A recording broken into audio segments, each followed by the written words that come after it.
It is 8:37 a.m. Pacific Daylight Time. It is the 25th day of September 2025, and this is episode 1176 of Bitcoin. And I got all kinds of stuff for you today. CoinDesk is breaking that Circle is considering some reversible USDC transactions. Yes, in fact, we might as well talk about that particular one right now. I mean, why not? So far, CoinDesk has it as simply a tweet on X or whatever the hell that we're calling it now. And it literally says this: breaking, with a little, police light. Circle is considering reversible USDC stablecoin transactions. Circle president Heath Tarbert notes allowing refunds in certain cases of fraud would help the stablecoin industry's push to become part of the financial mainstream. What are we doing? Why are we trying to merge with the mainstream financial world? I can tell you what's going on here. The people that are heading up companies like Circle were never Bitcoiners. They were always mainstream financial people. They just looked at Bitcoin and the ecosystem around it as a way to grift and graft themselves into a system that probably rejected them in the first place.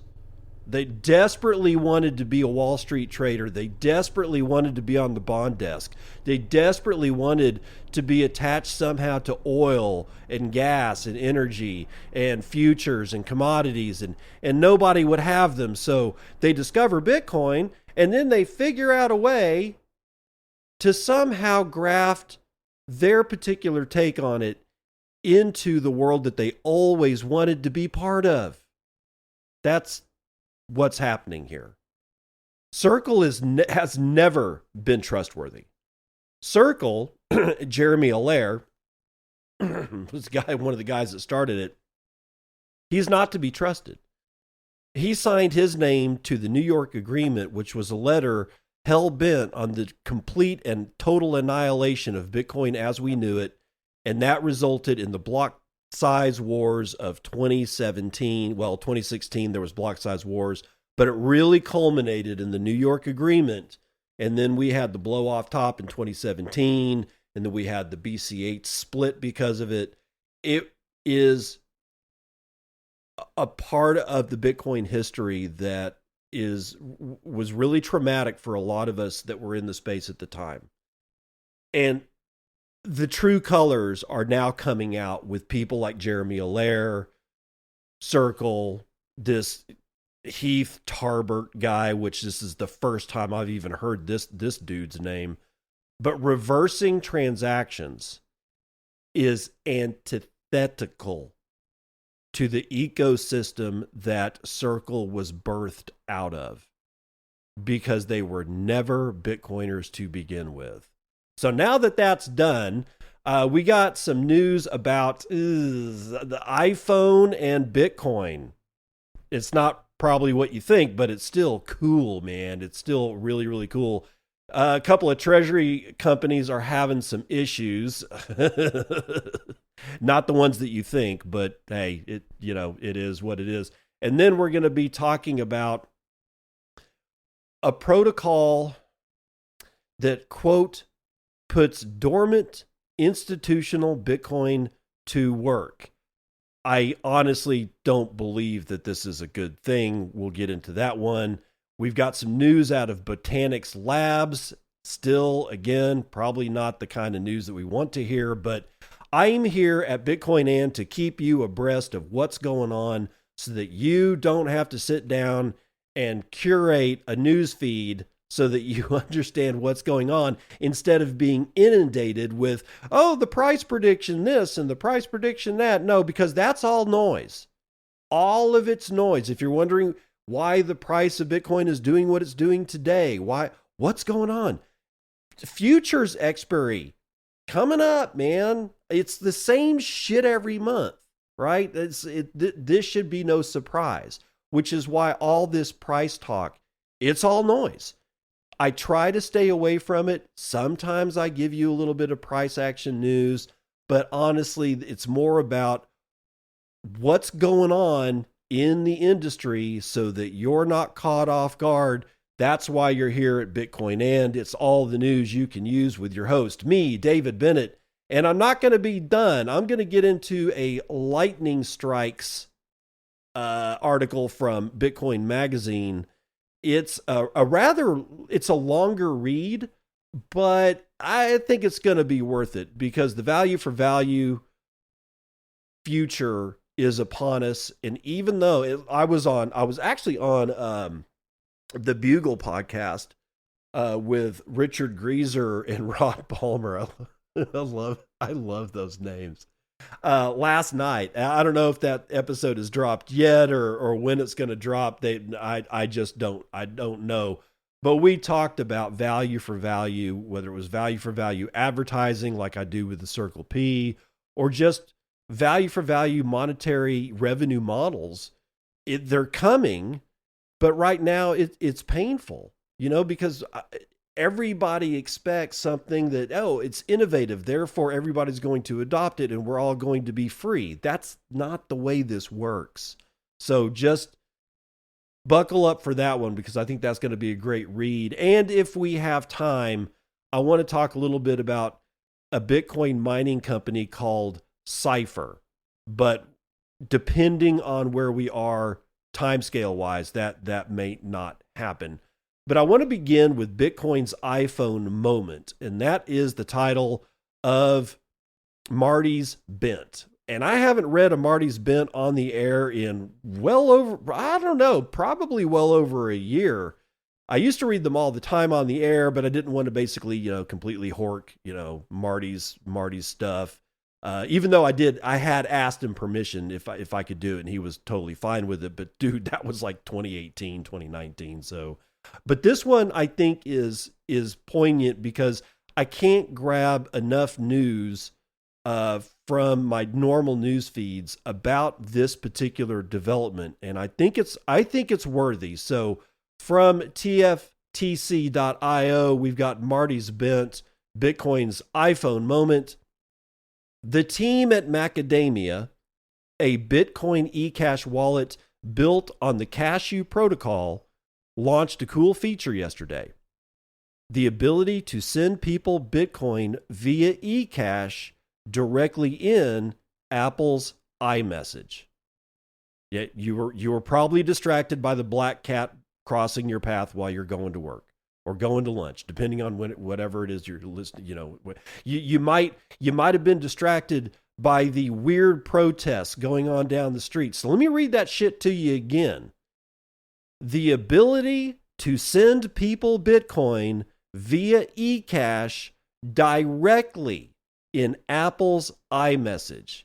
This is a very slick UX that makes sending Bitcoin to people literally as easy as sending a text message.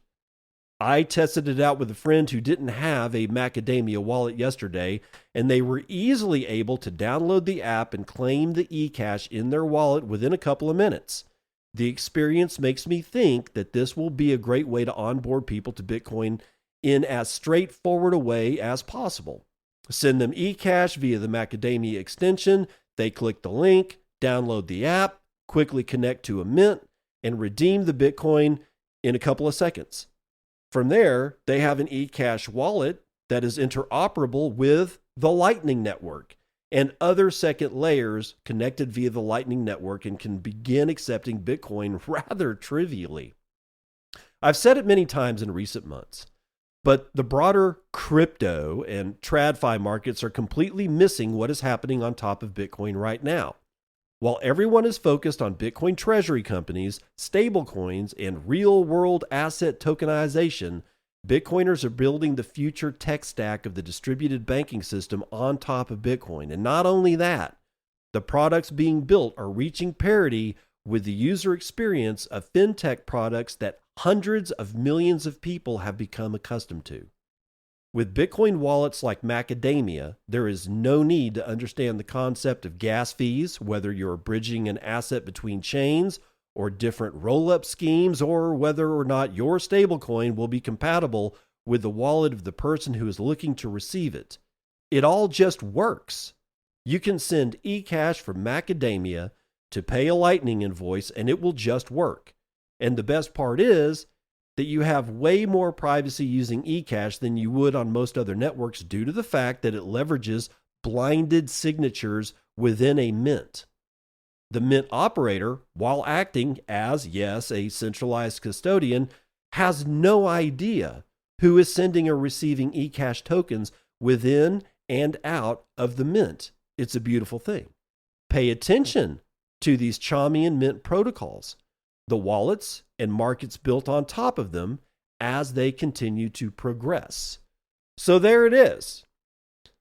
We can now, using Macadamia, leverage the Cashew protocol to send people money directly in Apple's iMessage. So I could just I could literally just text my wife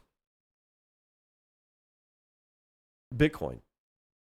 And the way that it works on her end, when she taps to receive, she's going to be instructed, oh, you need a wallet. Here. By the way, you can download this wallet directly to your phone. It takes you to the Apple iStore or whatever.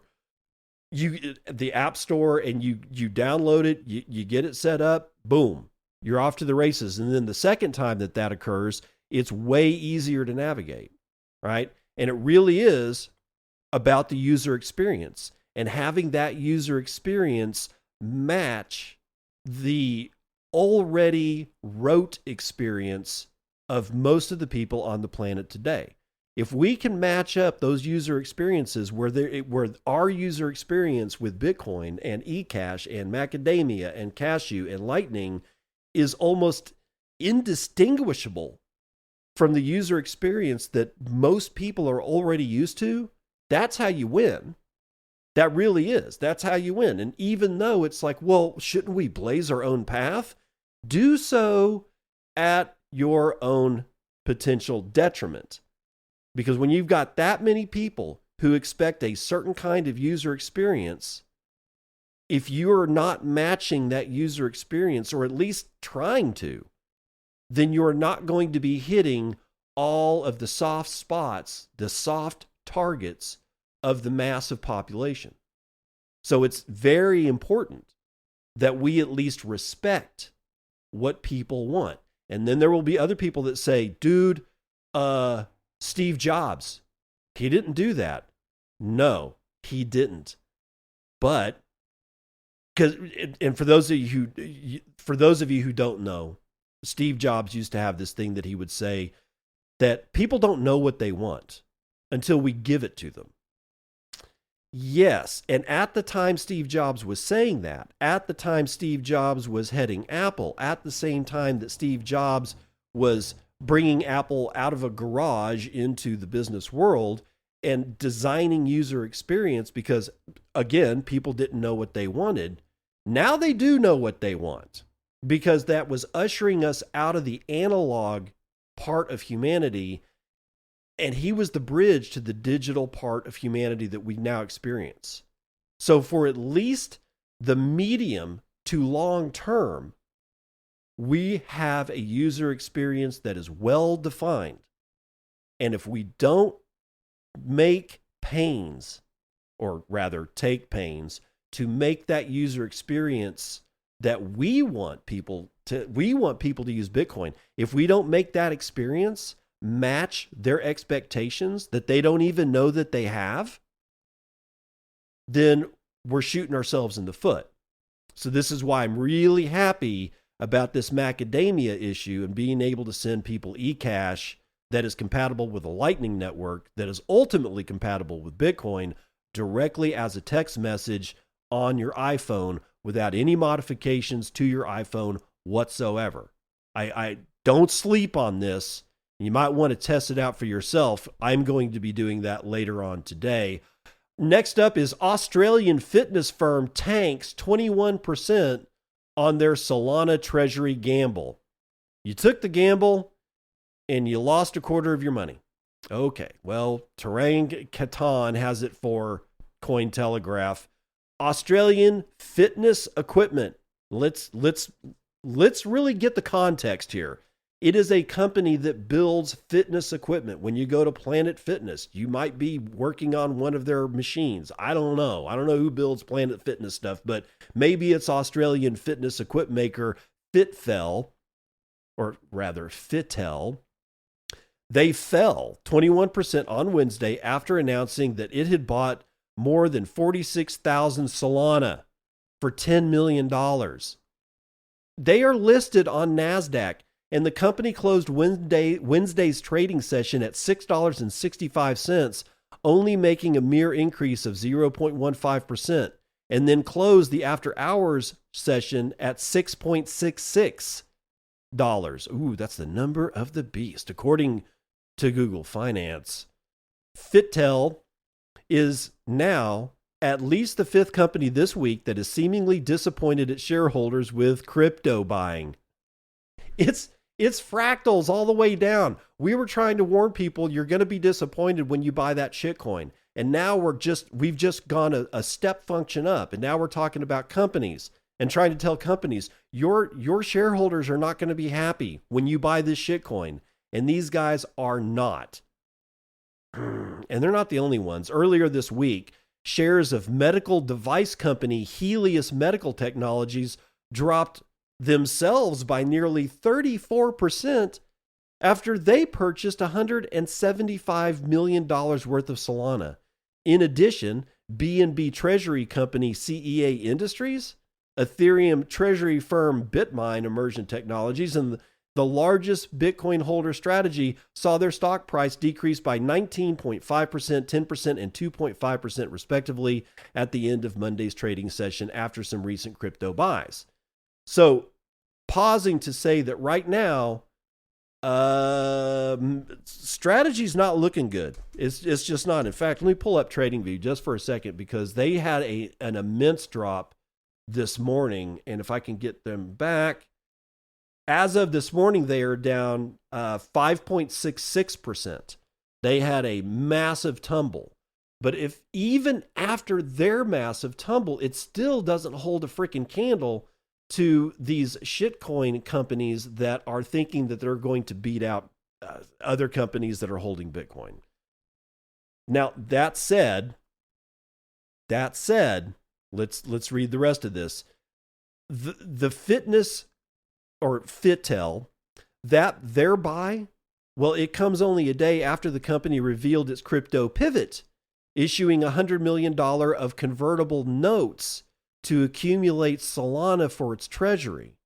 On Wednesday, it stated that it would use 70% of the net proceeds from each transaction to buy digital currencies, with the remainder being held for its, quote, crypto operations, on-chain activities, and working capital. Quote, with committed institutional support, we look forward to expanding our SOL position in addition to growing staking revenue that drive long-term value for shareholders. It's suit speak. It just is. And that comes from Fitel CEO Sam Liu. The company on Tuesday also appointed David Swaney and Callan Sullivan as advisors who are tasked with optimizing the company's digital asset treasury through yield-generating models, assessing DeFi opportunities and risks associated with them. Fitel shares are down 95.69% for the year, with a significant plunge in February after analysts called it overvalued and underperforming. Meanwhile, Solana digital asset treasuries are growing at a rapid rate, with companies like Soulmate, Helios, DeFi Development Corp., and many others adopting Sol to their respective treasuries. And then they go on to talk about a few other companies, but I want to zero in on this last part of this of the article up above here. Fitel's shares are down 95.69% this year. A significant plunge in February after analysts called it overvalued and underperforming. So what's the chain of events here? Fitel is a fitness equipment company. They build fitness machines, maybe treadmills. I don't care. It doesn't matter. In February of this year, well before they got into crypto, analysts said that their company was overvalued and underperforming. Fast forward to now, when they announced that they are going to have, they're going to put SOL on their balance sheet. They're going to issue $100 million of convertible notes. This, ladies and gentlemen, is the very anatomy of the Hail Mary, the last gasp of a dying zombie company. Expect more of this. In fact, expect a lot more of this. And again, I'm going to reiterate, these companies, whether they're buying Bitcoin or a raft of shitcoins, at the companies right now, the ones that are wholly doomed, that are walking around going brains, brains, brains, the zombies out there, they're only doing this for one reason and one reason only. They're trying to get as much of the fad of buying crypto on their balance sheet so that they themselves are bought out, and the upper echelons of those companies, the people like the CEO, CTOs, chief operating officer, the C-suite guys, will have a chance to be given directorships, board memberships, some kind of paycheck. That's what this is about now. And every zombie company is just, they're hearing the siren song and they're coming out of the woodwork. So just be aware, it's not going to be pretty. But however, I will say this. The companies that are putting Bitcoin on their balance sheet as the Hail Mary, as the last gasp of the zombie apocalypse, those guys will probably be bought out. They have something of actual value on their balance sheet. Their company assets other than that will be completely liquidated. The company will be eviscerated, gutted, and sold off to the highest bidder, any idiot that wants to buy it. Yes, that's true, but the Bitcoin itself will just be absorbed into the balance sheet of the buying company because they're going to be able to get it at either spot price or maybe even slightly below, because that would be part of the deal. Hey, yeah, we'll buy you out. And hey, Mr. CEO, COO, and CTO, we'll give you directorships. You won't get paid as much as you're getting paid now, maybe, but in return, we're not buying all of this at what you want for it. In fact, we're only looking at the Bitcoin, and we're not going to pay what the spot price is now. We want a discount on that to save your ass, and they will get that deal. They will get that deal in spades. Now, on to other things. BOS rolls out a new protocol to put dormant institutional Bitcoin to work. Watch out for crap like this, guys. Vince D'Aquino writing for Decrypt. Smart Contract Operating System, BOS, which stands for Bitcoin OS, has launched Grail Pro, a new protocol designed to convert dormant Bitcoin reserves into productive capital while preserving custody standards. The grift goes on. Released Thursday in London, Grail Pro is described as an institutional-grade protocol for trustless bridging and programmable tokens with all processes verifiable on-chain on Bitcoin itself. Oh, well, at least there's that. BOS developed the protocol after having, quote, seen the evolution of Bitcoin, end quote, and its continuous growth in interest and adoption among institutions, co-founder and chief executive Eden Yago told Decrypt. Companies like Strategy are, quote, showing the world that Bitcoin is an institutional-grade treasury asset, Yago said, pointing out that the trend for digital asset treasuries has created stronger demand dynamics. Quote, Bitcoin was designed to reward early adopters and long-term holders, building what institutions want and need. Yago said, oh, okay. No, Yago. Bitcoin was not designed to reward early adopters and long-term holders. It was designed for something completely different. It so happens that early adopters and long-term holders are rewarded, but that was not ever the design of Bitcoin. See, and this is the kind of bullshit that worries me. How did somebody that is able to miss something so glaringly obvious as to what Bitcoin's purpose was and is able to start a company and get trustworthy enough that they can release, like these companies, like FitTel, like how do you lose 96% of your share price over a year after analysts call you basically slow and dumb, and then be trustworthy enough to issue $100 million of convertible notes and have people freaking buy them? We live in a clown world of the most epic proportions. When we say clown world, I really don't think we know just how clownish this world is. This is a man at the head of a company that completely misses the point of Bitcoin and states it publicly. It's a sad, sad raft of affairs. But the protocol targets about 6 million Bitcoin, worth about $693 billion, held by custodians that largely sits idle over counterparty risk concerns. These holdings are often kept in digital asset trusts and reserve accounts, according to a recent report by Gemini. Grail Pro is presented as an option to deploy and make use of these massive holdings. In a pilot, partners locked BTC to mint 100 ZK BTC, a Bitcoin-backed token verified with zero knowledge proofs and transferable one-to-one with native Bitcoin. The process shows how assets could be used in lending, trading, or yield strategies without losing custody. Unlike earlier bridge models, Grail Pro employs a cosigner system that requires institutional approval for every minting or release requests. Each request is verified using zero knowledge proofs and must be confirmed by at least 16 independent operators. Oh, I love the arbitrary number that makes it sound safe.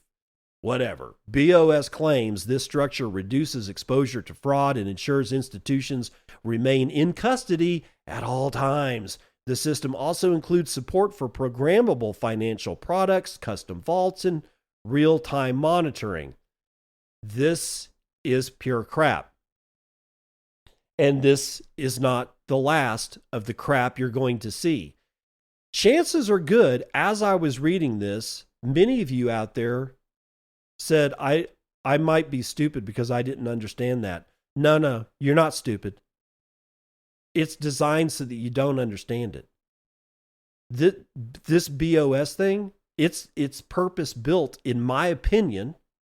Okay, so I guess I got to say that caveat. In my opinion only, this is just another grift. It's designed to obfuscate what the use case actually is. All right, where does the yield come from? And this whole 16 validators, I know nothing about how that's supposed to make, put my mind at ease. How is it validated?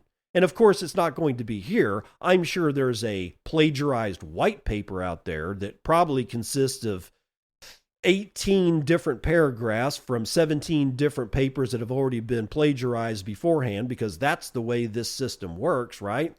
I'm just saying things are going to get real murky, and it's going to be polluted. The murkiness is the pollution of stuff like this. And now we move on to botanics. Now, is this going to be any better? This is out of Bitcoin Magazine. Juan Galt is writing, Botanics Labs unveils STBTC. Bitcoin yield from network fees hits 34% APR. I'm already skeptical. I'm already skeptical. Let's see what Juan Galt has to say. Botanix Labs, a Bitcoin layer 2 with EVM capabilities, recently launched STBTC, a one-to-one backed Bitcoin asset that redistributes transaction fees on the network to holders as yield. Users can stake Bitcoin, I'm even more skeptical now, and earn additional Bitcoin, even more skeptical, without inflationary token emissions, points programs, or mandatory lockups. Botanix, founded in 2023 at Harvard by Willem Schroe, operates as a Bitcoin Layer 2 protocol or sidechain similar to the Liquid Network and Rootstock, but with some novel differences, including the use of more modern scripting tools in Bitcoin, the sharing of network fee revenues with stakeholders, and a federation of, 16 node operators. Oh, 16 is turning into a magic number for crypto. A federation of 16 node operators as its custody foundation. The mainnet has been live for 2 months and has processed 10 million transactions with 100% uptime for peg-ins and peg-outs, according to Schroe. So where does the yield come from? The most important question when it comes to any yield-bearing product is, where does the yield come from? If you can't get an easy answer to that question, then you are the yield. As the crypto industry matures from the Ponzi-like era of FTX, BlockFi, and Celsius, which contributed to the 2022 crash, new, more stable forms of yield are emerging across the industry. Cash App, for example, reported that its earnings over 9% APR on Lightning Network fees earlier this year, a yield that can only be earned by facilitating more efficient routing of payments through the Bitcoin network. Taking a similar conservative approach to yield, Botanix has set up its new STBTC token to earn 50% of all transaction fees paid on the Botanix network, paying its stakeholders from the economic success of its ecosystem and integrations across the industry. Today, STBTC boasts a 34% yearly annual percentage rate, though Schroe explained that this is because of an accumulation of undistributed rewards from its pre-launch. Oh, a pre-launch. He expects the APR on STBTC to stabilize at around 5 to 6% in the future. Well, thank God it's at least in single digits. According to Schroe, the STBTC token contract, which is open source and has been audited by Spearbit and Sigma Prime, follows the EIP 4626 standard. That's an Ethereum improvement protocol, by the way. So Ethereum is already in the mix. The STBTC token should be backed one-to-one and visible on-chain. Botanix has a step-by-step guide on how you can verify their proof of reserves. Users can deposit BTC into the Botanix Federation using the Botanix Bridge and claim the equivalent amount of Botanix Layer 2 Bitcoin via an EVM compatible wallet like MetaMask. And that's when I stop reading. I'm a little miffed that Bitcoin Magazine allowed this garbage to be published. Everything that I have just read to you has made me so skeptical that I am no longer interested in this particular development at all. And honestly, in my opinion, again, neither should you. You should not be interested in this. We are seeing, people will say, oh, well, this is just the financialization of Bitcoin. No, it's not. None of this shit makes any sense. We have what we need already. All of this is just, we got to figure out a way to get people to give us their Bitcoin. How can we obfuscate the fact that we just want their Bitcoin to steal from them, or at least leverage to our own ends, without them actually knowing what we're doing? That's what Botanix and BOS is. Bitcoin OS, my ass. At least, thank God, we're at the Circle P. The Circle P is where I bring plebs that have goods and services to offer you, other plebs who might actually want to purchase those goods and services, and you could do it with Bitcoin. And today's Circle P vendor of the day is GreatGhee. You can find him at greatghee.com. That's GreatGhee, GHEE.com. What is ghee? Dude, it's butter, only better. Ghee, which is clarified butter, is made by simmering butter to remove water, milk solids, and impurities, leaving behind an oil with a nutty flavor and a very high smoke point, about 485 degrees Fahrenheit. This stuff is freaking awesome. I am out of my GreatGhee. I got a jar of it a while back, and I'm already out of it. We used it religiously. If you even approach trying to cook like Indian food, you're going to want ghee. And if you're going to want ghee, you're going to want GreatGhee, because it's GreatGhee, and you can get it at greatghee.com. Use BitcoinAnd as the coupon code. That alerts GreatGhee that I made the sale for him. And in the the value for value advertising model that is the Circle P, GreatGhee gets to determine what that sale was worth, and then he will give me Satoshis on the other end for making a sale for him. On to Metaplanet. Oh joy, you say. Oh yes, oh joy, I say, because Capital Group has now become the largest Metaplanet shareholder with 11.5% stake. I can almost guarantee you that Metaplanet gets completely bought out by Capital Group. But let's just read this from Yahoo Finance. Bhushan Akolar is writing this one.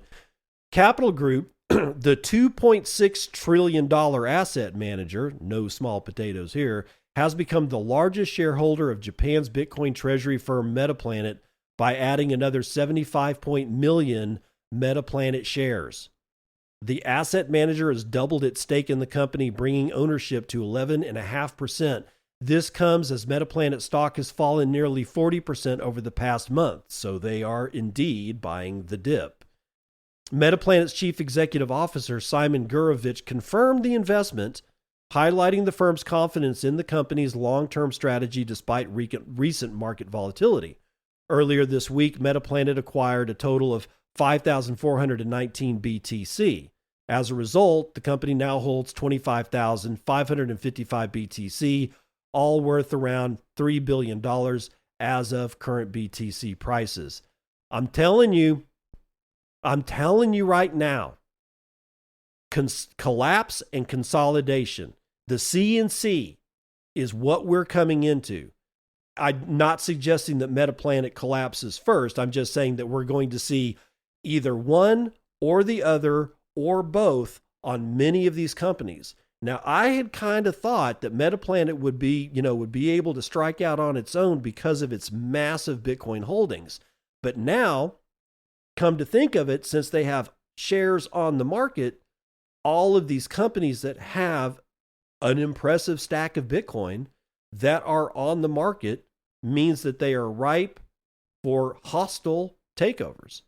And if not hostile, then, amicable takeovers. Because, Capital Group's just buying their shares on the open market. And there are many shares to buy because Metaplanet's share price is just falling. And it continues to fall no matter how much Bitcoin they put on their balance sheet.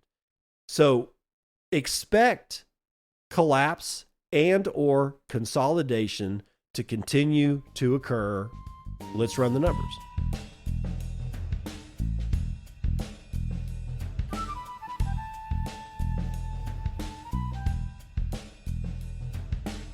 Futures and commodities, and CNBC has changed up the order of, for whatever reason, of their futures and commodities page. Brent North Sea is down 0.12% to 69.23. West Texas Intermediate, which is usually what was on top, is down 0.25% to 64.85. Natural gas is up 1.6% to $2.90 a thousand. Gasoline is down 0.7% to just over $2 a gallon, and Merbon crude is down 1.7% to $70.39 a barrel. Palladium, not gold, but palladium is up first. It is up 3.37%. Gold is moving sideways at 37.68 and 6 dimes. Platinum is up 3%. Silver is up almost 2% to $45. For silver and gold are on a tear. And let's see here. Copper is actually down 0.75% today. However, something happened with a copper mine in Latin America that caused the price, I guess, in after-hours trading yesterday to increase the copper price to exorbitant levels. I seem to remember this being described in Ayn Rand's Atlas Shrugged. I'm just saying. Okay, ag. Mostly in the green today. Biggest loser is chocolate, 2% to the downside.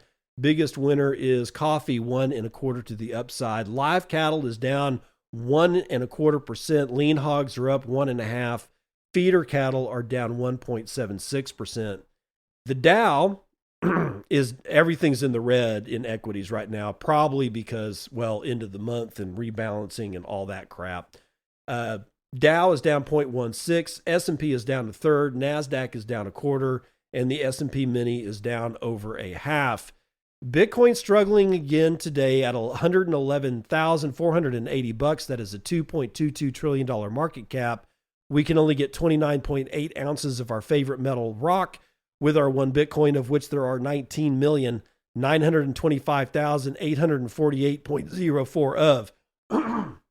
Average fees per block are low, 0.02 BTC, taken in fees on a per block basis. There are about 35 blocks carrying 120,000 unconfirmed transactions waiting to clear at high priority rates of 3 sats per VByte. Low priority is going to get you in at 1. 1.08 zettahashes per second is the hash rate so far. Yesterday it was 1.09, and now we're at 1.08. So I'd say that we are maintaining the zettahash hash rate fairly strongly. We'll have to see where that goes. Now, from Epic Breaking, which was yesterday's episode of BitcoinAnd, I got Jason High with 500 sats says, here's a tiny donation to help with the show. Keep up the good work. Appreciate that, Jason. God's Death with 237 says, thank you, sir. No, thank you. Tulips with 1234 says, you, sir, lit the knots of righteous indignation of our Lord Jesus Christ fall upon Dennis Porter, and it was hilarious.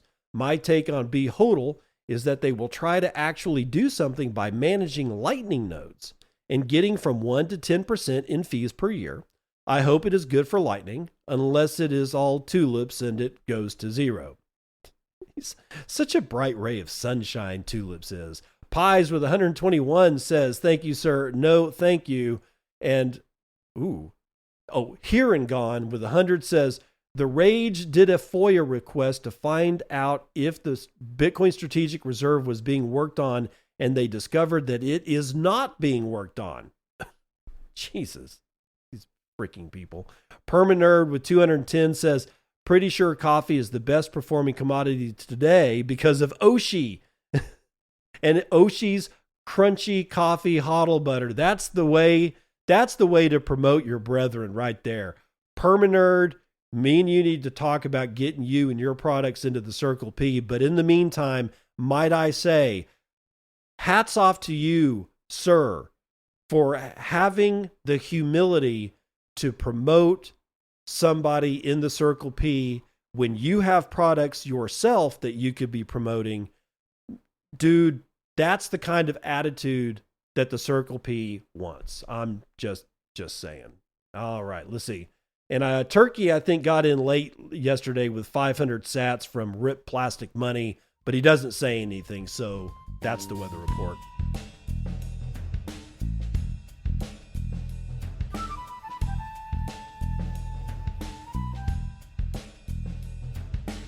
Welcome to part 2 of the news that you can use. Lightning strikes. The value for value future of money and work, from Ivan Makedonsky, Bitcoin Magazine. Let's see what this big read has. When someone holds your funds, these days everyone recognizes the inherent risk. The custodian might misuse the money or fail to safeguard it properly since it isn't theirs. But here's the flip side. Delaying a payment carries just as much danger. When payments stall, the economy slows, productivity dips, and the benefits for everyone diminish. It's like plaque building up in arteries. You can still function, but friction drags down the entire system. If the arteries clog so much that blood can't flow, the patient dies. The same applies to today's banking system. The instant a bank halts all payments, it's a flat line on the heart monitor. Unless they jolt the system with a financial defibrillator to unclog these monetary arteries, that bank, even if it holds funds, will collapse fast. Centralization isn't just a banking problem. It's baked into how Bitcoin's own advocates operate, and I've got a beef with that. Most Bitcoin podcasts aim to orange pill listeners and are pure gold. That term will lose its value on a Bitcoin standard for anyone seeking the signal. I wouldn't be here without them. Yet they preach theory on fiat platforms where you're dodging ad interruptions that worsen as the platforms grow, mimicking the social media they critique. You're the product, advertisers the clients, just with a few labels like channels, subscribers, and sponsors. Hypocrisy aside, this fiat setup fuels centralization, and influencers unintentionally help it along. Why are almost none experimenting with Nostr, a prime Lightning Network use case? I urged one channel to try it, but they ignored me until YouTube axed them for a bullshit reason, and within 24 hours, they set up on Nostr and saw its power firsthand.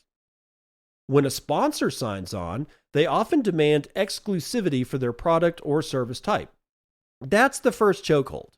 Your selection isn't shaped by a free market, but by whoever pays up. Listeners miss out on other options, and the winner isn't the best product, it's the one that locked in early with a podcast before it blew up. Now that these channels are big, well, sponsors won't bother with smaller podcasters. The larger the channel grows, the more they plug their sponsors, driving more sales, which funnels more ad cash their way. As both balloon, natural censorship creeps in. Exclusive contracts that edge out competing products.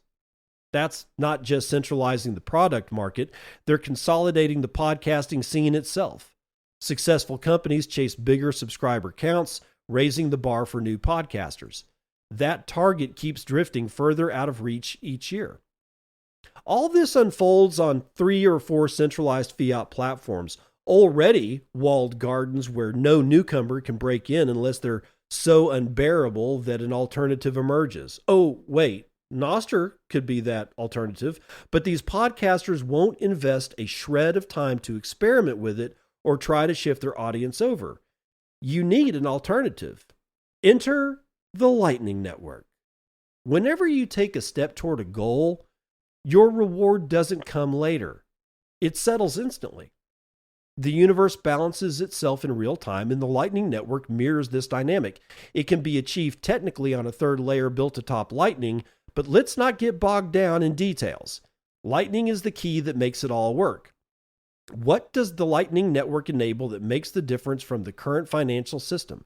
And why doesn't the same problem occur there? The key difference lies in its foundation. Lightning isn't built on fictional units like debt. In fiat payment systems, your deposits don't generate credit. Credit creates your deposits. This means that when issues arise with tangible assets, the system can be manipulated through its fictional base, which relies solely on people's belief in it. Debt is disconnected from reality and relies on faith alone. In Bitcoin's Lightning Network, that structure flips. Here, real units backed by actual energy form the bedrock. If fictional units sneak in, say from a bad actor, they sit atop this unmovable foundation. When a problem hits Bitcoin's system, it purges those fake units, flushing out cheaters. Should this happen in Lightning, a bundle of channels will get closed. Just like a healthy body with a clogged vein or artery, the system reroutes, forging new pathways for blood to flow. Lightning behaves the same way. If one channel gets blocked, the network adapts by opening new ones or rerouting the flow for you. There's one key twist in this analogy. Unlike the body, where the heart acts as your central pump, the Lightning Network has no single entity driving it. meaning no single failure can collapse the system. The closest equivalent might be a custodial Lightning solution, but even they are spread across multiple apps and companies, and their numbers are growing.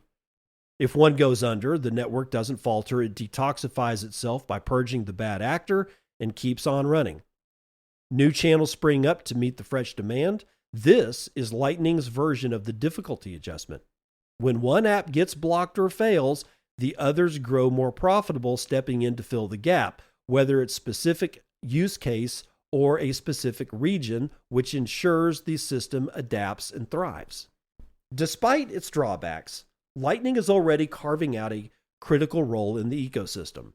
Whether you're a company or an individual, you will receive value for value payments in some form via Lightning. All the networks addressing the shortcomings of Bitcoin's time chain and Lightning itself will link up through it. As my mentor Roy Scheinfeld put it, Lightning is the common language we all speak in Bitcoin. Be it custodial solutions like Cashew, federations like Fedimint or Arc, or others yet, each tackles a specific use case valuable to you or certain groups.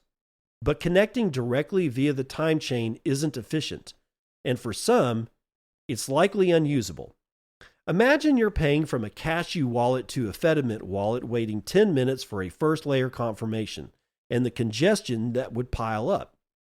Lightning already bridges that gap for you. Any network skipping Lightning integration at this stage is likely to doom itself to a swift demise before it even takes flight. It's a core tool. One very important point: Lightning is Bitcoin. It's not a token pegged to Bitcoin's unit of account. It's an integral part of the system, not a parallel offshoot. All other potential edge networks will need to tie into it because relying solely on the time chain would clog the system and jack up fees unnecessarily. Yet, even if fees do spike, that's just another nudge pushing you to figure out Lightning. Unlike the fiat world, Bitcoin operates as a free market. It's voluntary, and everyone faces the economic fallout of their choices. Think of it like the laws of physics. The world doesn't care if you grasp them. Misstep and you feel the sting. Just like with the Lightning Network, also known as Bitcoin itself. This freedom enables new tools like split payments, which is another game changer. Lightning enables split payments, and that's bad news for decentralized blockchain crowds. Most are not decentralized at all, but my point is sharper. The Lightning Network doesn't just steal their speed advantage, it dismantles buzzword promises like DeFi and DAO. I won't dwell on their flaws. Let's focus on what they claim to you. They promise finance will spread out in a decentralized way with organizations that aren't single entities but distributed networks. But how can you build anything decentralized on a centralized blockchain? Split payments turn that from theory to practice for you. With split payments, funds hit everyone instantly, divvied up based on the work they've done. You do not wait for someone to pass the money to you, and no one games the system by printing extra digits in the process. Now, let's merge these two features, instant settlement and split payments, and explore the possibilities for you. Instant settlement means your work is no longer tied to time-based salaries. You complete a task, you get paid. You don't, you won't.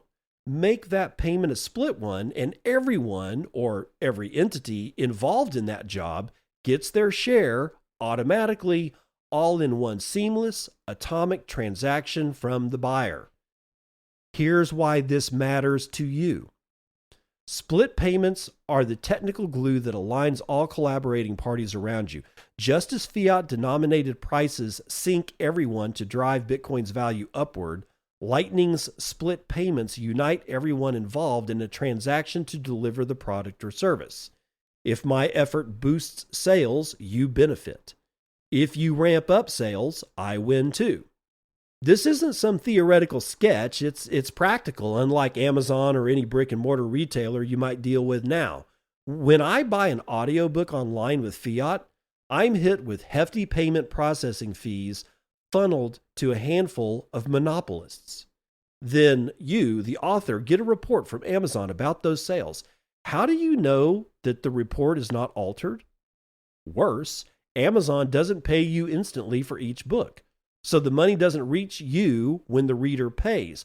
You can't verify what you're owed, and you're stuck with higher fees on what finally trickles through. With the Lightning Network, your experience is completely different. When a reader buys an audiobook, Lightning can instantly distribute the payment to the platform, author, narrator, editor, and mastering engineer anywhere in the world simultaneously without any currency conversion needed. Why isn't this a thing yet? Simple. No one has built it yet. The tech exists today. It's just waiting for someone to craft the experience. Now, picture that exact same process applied to any product or service that you use. And not just products. Value can stream too. What other streaming value services do I mean besides video? Well, any continuous flow of value can trigger a payment stream in return. Picture the electricity humming into your home. You can stream payments to everyone who keeps it flowing to you. Anything tied to that power, like massage chairs, arcade games, or even your rent, could run on a streaming model as well. Transportation's another fit. Pay per meter. Unlike in taxis that calculate distance and settle up at the end of the ride, with streaming, you pay and settle per meter distance, paid and settled in real time.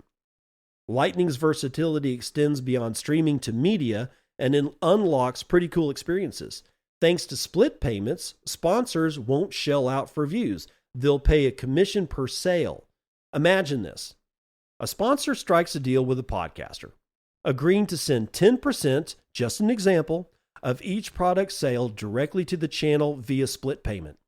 The sponsor's marketing budget, zero. No upfront costs, no cash wasted on bot-pumped views or hollow metrics.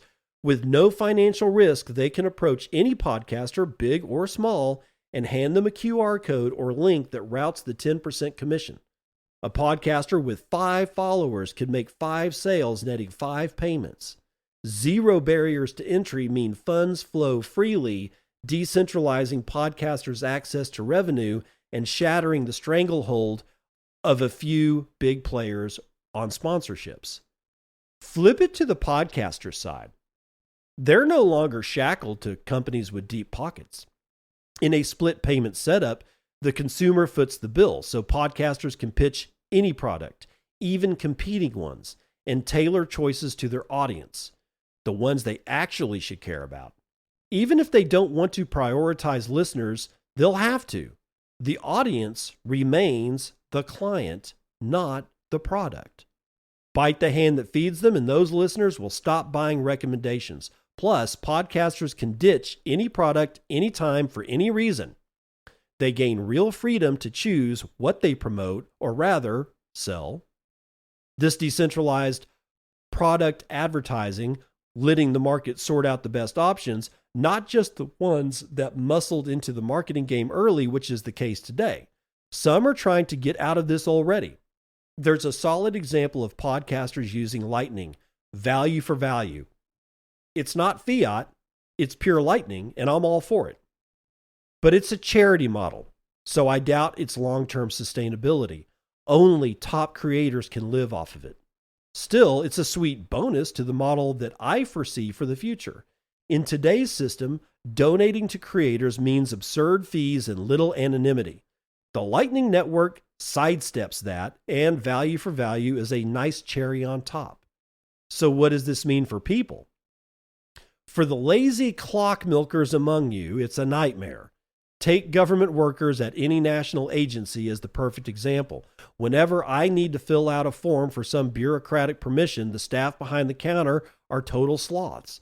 I can see it etched on their faces every time I step up to the window. Do not make me work. Imagine if they were paid per processed form. With Lightning, that future might just arrive. Beyond that, this sparks a competitive environment. Not only are you paid for the work you do, but the person delivering 10 times better results than their colleague will earn 10 times more. The gap in performance will mirror their SATS income. In today's system, that high achiever is the sucker, busting their tail for the same paycheck as the slacker at the end of the month. This shift is yet another ripple effect Lightning will unleash. With competition now directly tied to work done, Lightning payments pull us back to nature's roots. The universe doesn't reward sloth. No species sits idle and rakes in resources. Entropy acts as the enforcer there. Organisms that don't work hard enough to sustain themselves vanish. The same logic applies to a pay-for-work system. Entropy becomes the forcing function driving you not to just perform, but to outpace your colleagues for the finite sats in Bitcoin's ecosystem. Slack off, and you'll economically starve, left to build a fully autonomous life without human interaction. Good luck pulling that off. If you want to engage with others, money is the simplest way to coordinate activities. Using the best money lets you outshine networks that don't. Just paying for work and enabling split payments isn't enough. All currencies and their payment systems are locked in the same race. Some networks have already starved and hitched themselves to stronger ones, but Bitcoin is outpacing them all. When you are using Lightning Network payments, you will reap 3 rewards. First, you will earn for the work that you do, value for value. Technically possible elsewhere, but practically a pipe dream if you are a company employee. Second, doing the work hones your skills, unlike time-based pay networks where your skills erode while watching the clock for a paycheck. Third, your purchasing power grows by tapping into a money network that outperforms every rival. In fiat, you're guaranteed to lose value. And in other blockchains, you're sidetracked into trading instead of working. Over time, Lightning will be the default and possibly the only choice to be competitive in the market. By reaping these 3 benefits, people who stick with it for years will grow tighter knit within Bitcoin's social network, finding it increasingly effortless to get paid for their work. Over time, their skills will sharpen, making them even more sought after for jobs. Plus, saving in Bitcoin frees them up to pursue whatever they want next, unburdened by financial constraints. It's time to stop preaching about Bitcoin, waiting for the price to climb on its own, and start crafting experiences that sidestep fiat entirely. Price be damned. It'll take serious effort, no doubt, but what system are you fighting for? Taking up Bitcoin is a losing battle, or rather talking up Bitcoin is a losing battle. Anyone can lob counter arguments. Delivering a tangible experience, though, that's undeniable. Building it on the Lightning Network can make it leagues better than fiat payment rails, so you won't even need to persuade people to switch. They'll feel the difference. It's on us, though. Do you care enough to help free people into a new cooperative system, or are you just out to stack the most Bitcoin in your hardware wallet, happy to leave everyone else with a fiat experience? Every choice we make counts, but crafting those experiences on this new system is the surest way to shift others' behavior, bringing them along for the ride. That's the best you can do for the network. We can't just kick back, listen to podcasts, buy Bitcoin, and wait for game theory to unfold. That won't happen unless we build solutions. Not every Bitcoin idea will pan out. That's the free and open market doing its job. But if we don't design experiences for this new system, we'll just end up with digital gold 2.0, ripe for capture.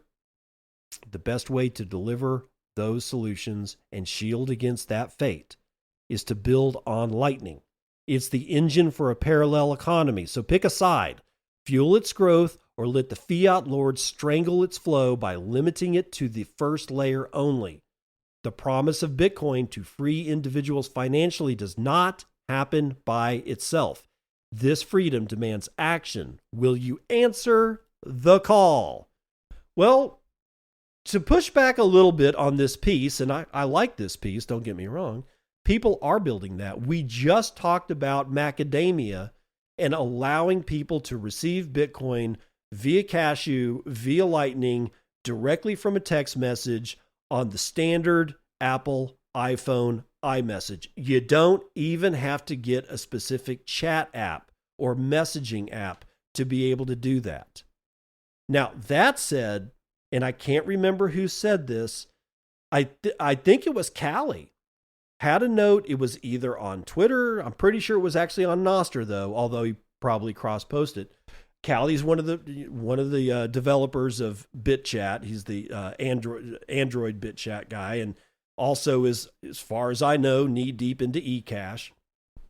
He said something yesterday that I almost wrote him back because I was kind of miffed at what he said, and I don't necessarily have it in front of me, so I've essentially got to paraphrase it. But he was basically saying sort of the same thing that this guy's saying.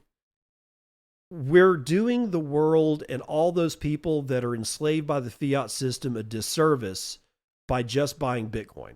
And he said it way more eloquently than that, and it had a lot more subtone to it. But why I wanted to push back on that was for this particular reason. But we have been working to get user experience out there. It's not like nobody's doing anything. And Callie himself has done a lot of heavy lifting, but other people have been doing heavy lifting too. It can't only be us. It cannot only be us. We have to say, look, we've got to shoulder the blame with at least one other party. Who am I talking about? The no-coiners, who absolutely refuse to even look at this stuff. I remember years ago, I was still living in Lubbock, Texas. I didn't even have this podcast yet. I was new into Bitcoin, and I think it was 2017, somewhere around there, that I told a friend of mine, a longtime friend, like we're talking like high school friend, and I hung out with him all the way through, with these guys all the way through college, and even beyond that. I mean, we have remained very, very good friends. And I told him in 2017, I go, something about Bitcoin. I go, you should at least look at it. And he goes, no, I'm not even going to touch it. And it was said with the tone of disdain. How on earth, what could I possibly craft this person? And I'm not saying that, hey, we need to give up. I'm not saying that. I am saying, how is this my fault? That did I not push hard enough? Did I not learn how to code before AI so that I could sit down and reach into the depths of my mind and pull out the most fire and lit as fuck user experience anybody's ever created, and then give it to this guy and say, look at it now. Look at it through the lens of this user experience. Is it my fault that I didn't do that? No, it's not my fault. Right? And I'm not trying to say that nothing is our fault, and I'm not trying to say that it's all the fault of the normies. That's not what I'm getting at. I'm saying that there's only, well, it goes back to the old saying, you can lead a horse to water, but you cannot make him drink. That's up to the horse. And so why would the horse drink or not drink? If the horse is dehydrated, like, out the wazoo, the horse is going to drink. The horse is like, oh, thank God you led me to water, right? But a horse that you think is dehydrated, or rather is just fine right now, but you know where you've got to go next. You've got to ride this horse another 20 miles before the next watering hole. And you really need this horse to drink, because that horse may not make it. And no, I'm not an equine specialist. I don't ride horses. So I have no idea how long it would take a horse to dehydrate. Could be longer than 20 miles. Just whatever the distance between these two watering holes is, that the cowboy knows that if the horse doesn't drink at this watering hole, they're going to have serious fucking problems before they hit the next watering hole. And you're trying to get the horse to take on extra water, but the horse is like, I don't know where the next watering hole is. I've never been out here before. I don't know what the hell's going on. I don't feel like I need to drink. In fact, I need to go over here and take a piss. You have no control over that horse. All you've done is say, here's water. I literally know what the future holds, and you better drink it. That doesn't do anything because the horse is saddled, pardon the pun, by the horse's own knowledge. And as we know, the knowledge that the masses have about what's going on in the financial world and what has actually occurred over at least the last 100 years is so minuscule that there's no way that they could understand that their next watering hole is so far away that they could literally die before they get there. We are at that point. So the call to action is this.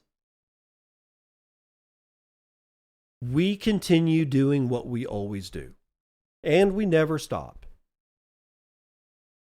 We will be able to capture every once in a while some people. Some of those people will fall out later on. Some will fall down the rabbit hole. Others will be caught in the rabbit hole's event horizon, and those are the people that actually are looking just directly at user experience, and that the user experience agrees with them. The user experience is something they recognize. The user experience that we give them is something that they cotton to. And that's all it takes. I don't need them to fall down the rabbit hole. I don't need them to become developers. It's nice that some will and some do, but it's not necessary, at least not right now, not in the short to medium term. I just need people using Bitcoin. That boils down to user experience. And that's kind of been the theme for today's show, is the user experience.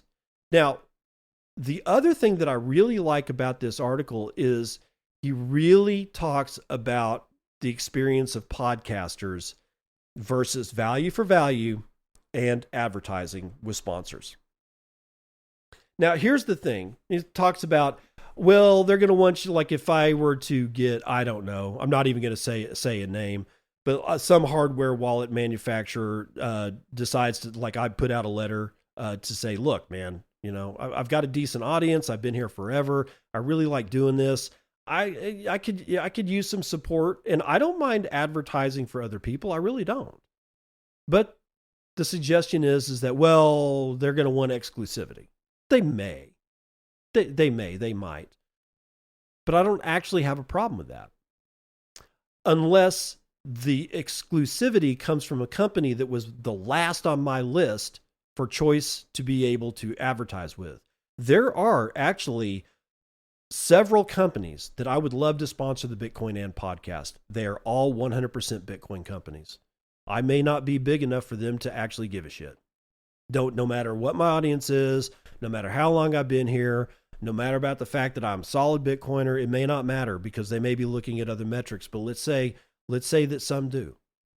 Why would I want to undercut a deal with a company that I went after and respect because they're 100% Bitcoin and they've never faltered, and then, you know, say, well, I'm pissed because I'm unable to run an ad for your competitor?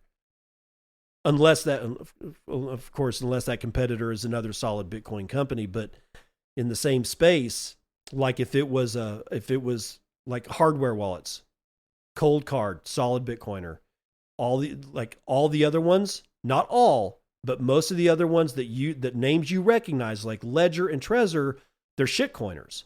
I have no fucking will at all to even reach out to those guys. I will never send them a letter saying, hey, would you like to sponsor BitcoinAnd? But I would send Cold Card. I would send the guys over at CoinKite. And if for whatever reason CoinKite says, yes, we'll sponsor you, I have no reason to put a shitcoin competitor as a hardware wallet against something like CoinKite as a secondary advertiser. I wouldn't want to do that. I don't even do that in the Circle P, which is value for value advertising model only. I can put whoever the hell I want in there. Hell, the people that are in there now, I never even really asked their permission. I just started advertising for them. Yeah, just because it just felt like the right thing to do. It is a terrible revenue model, but that's okay. Because again, just as I always say, what is your definition of wealth? I have to also say, what is your definition of revenue? If it's only cash, you may be missing out. It doesn't mean that you should eschew cash, because you got to pay bills, you got to eat, you got to buy new shoes for the kids. But even in the Circle P, I don't run somebody like for instance, GreatGhee. He was first in. I'm not going to run somebody else's ghee as a competing ad, because I have a loyalty to GreatGhee, right? The same thing with Oshi. I'm not going to run a competitive advertisement against Oshi and Hodl Butter and Hodl Bars. I'm not going to do it because I like his product. I like him in the Circle P, right? So from that standpoint, I'm not so sure about this exclusivity thing being all that important. But what is really important about this piece is that, well, he's not wrong about what's happened to podcasting in this space. I'm not going to lie. This is a shitty revenue model, whether it's the Circle P as a sub-revenue model or me just trying to exist solely on value for value, because nobody has any money right now. You know, I mean, I do the work. I keep thinking that one of these days, I'll break into another echelon of the podcasting audience and get a bigger piece of the pie, and that will spread out donations to a new set of people instead of relying on the listener base that I have right now. But it just doesn't seem to happen, which is okay. That's my choice, right? I love doing this. It's important to me to be able to curate actual news against complete bullshit, and also those two against, it may be bullshit, but it's important to know about because it could come to bite you in the ass, even if you are not taking part of things like BOS or Boss Stitch or whatever whatever those other companies that I was talking about today, that I was giving them a swift kick in the ass. That could affect you. Just like BlockFi affected a lot of people that had nothing to do with BlockFi, because their collapse added on to the relative malaise that we saw with the bear market in 2022. So they affected you whether you liked it or not. At least if you had listened to the BitcoinAnd podcast, you might have known that might have been coming, because as it started getting kind of ugly, I was saying, oh shit, we might want to take a second look at this. And it wasn't at first. Like I thought FTX was great when it first started. Now that I'm older, now that I've seen bullshit, this is why I look at companies. This is why I look at long tail treasury companies coming in late to the game saying, watch out, man, watch out. But he's right. Most of the advertisers that are actually going to advertise with podcasters they've kind of already got the market sewn up, right? So even though that I've been doing it since 2018, there's just not a whole lot of breadcrumbs out there. So it really does boil down to value for value advertising for people like me, but not for the reasons that this article was saying. For some of the reasons, yes, but not for most of them. Still doesn't make this piece any less important than it is. This is an important piece. It's an important way to look at Lightning. But we should also make sure that we do not quit looking at macadamia, cashew protocol, Fedimints, eCash, all of that, because it's all applicable directly with and can basically be transformed into and out of the Lightning Network, which can be transformed into and out of Layer 1 Bitcoin. This is all critical. And going back to the theme of the day, it's all about user experience. How easy can you make it? How do you not make people think? That's like the title of a book, and I can't remember who wrote it. Don't Make Me Think. And it was about creating good user experiences and how to do it. While it is up to us, it's also going to be up to normies to come and meet us at least halfway. Doesn't mean we stop if they don't. We will always have to work on this. But to lay the blame squarely on the shoulders of nothing but Bitcoiners because we haven't, quote, done enough, I don't think is very constructive. So what outside of user experience, here's the question that I will leave you with. Outside of people that know how to build user experiences, what can the rest of us do? Not coding, not designing, UX, not designing UI. What else is there that reaches normies? And podcasting is one. That's why I continue to do this podcast, which is why I also rely on you guys to spread the word about the podcast. 5-star reviews on Apple, 5-star reviews anywhere that you're listening to this podcast. If it's got the ability to rate a podcast, then rate me on that podcast platform. On Spotify, on wherever. I mean, because I'm everywhere. I mean, once you got the RSS feed, if you've done it in at least a couple of places the correct way, you're everywhere. I'm everywhere. This podcast is listened to in 164 countries. And that's not hyperbole. That's actually coming out of metrics. I know that this is true. I'm going 164 countries. That's most of the globe. So having a larger audience helps us all. But some of us we're not the greatest of marketers. We didn't go to school for marketing.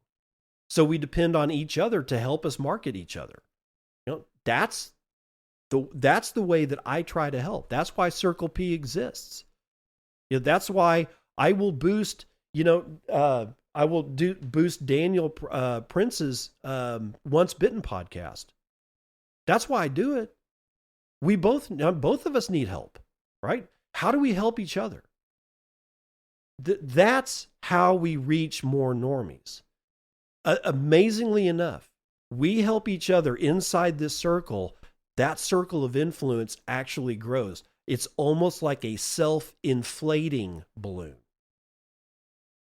How else can we drag normies to the water hole?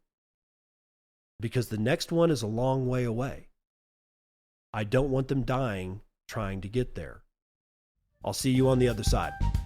This has been BitcoinAnd, and I'm your host, David Bennett. I hope you enjoyed today's episode and hope to see you again real soon.